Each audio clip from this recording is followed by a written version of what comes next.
എഴുത്തുകാരി കെ.ബി. ശ്രീദേവി അന്തരിച്ചു. 84 വയസ്സായിരുന്നു. വാർദ്ധക്യ സഹജമായ രോഗങ്ങളെ തുടർന്ന് തൃപ്പൂണിത്തുറയിലെ മകന്റെ വീട്ടിലാണ് അന്ത്യം. കേരള സാഹിത്യ അക്കാദമി പുരസ്കാരം ഉൾപ്പെടെ ഒട്ടേറെ അംഗീകാരങ്ങൾ നേടിയ സാഹിത്യകാരിയാണ് വിടവാങ്ങിയത്. എസ് ശ്യാംകുമാർ കൊച്ചിയിൽ നിന്ന് ചേരുന്നു. കൂടുതൽ വിവരങ്ങളുമായി. ശ്യാംകുമാർ, എപ്പോഴായിരുന്നു കെ.ബി. ശ്രീദേവിയുടെ അന്ത്യം? വേണു, അല്പസമയം മുമ്പാണ് എഴുത്തുകാരി കെ.ബി. ശ്രീദേവിയുടെ മരണം സ്ഥിരീകരിച്ചത്.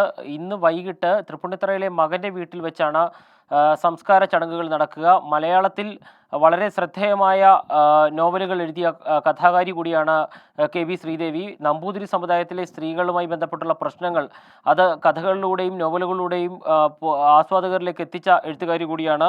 യജ്ഞം, അഗ്നിഹോത്രം, പറയിരുപറ്റ, പന്തിരുകുലം തുടങ്ങിയ നോവലുകളൊക്കെ വളരെ പ്രസിദ്ധമാണ്. അതിൽ സാഹിത്യ അക്കാദമി അവാർഡും മറ്റ് ജ്ഞാനപ്പാന അവാർഡും ഒക്കെ നേടിയ കൃതികളുണ്ട്. ഏതായാലും എഴുത്തുകാരി ശ്രീദേവിയുടെ മരണം സംഭവിച്ചിരിക്കുന്നു. 84 വയസ്സായിരുന്നു അവർക്ക് മരണസമയത്ത് ഉണ്ടായിരുന്നത്. എസ് ശ്യാംകുമാർ കൊച്ചിയിൽ നിന്ന്.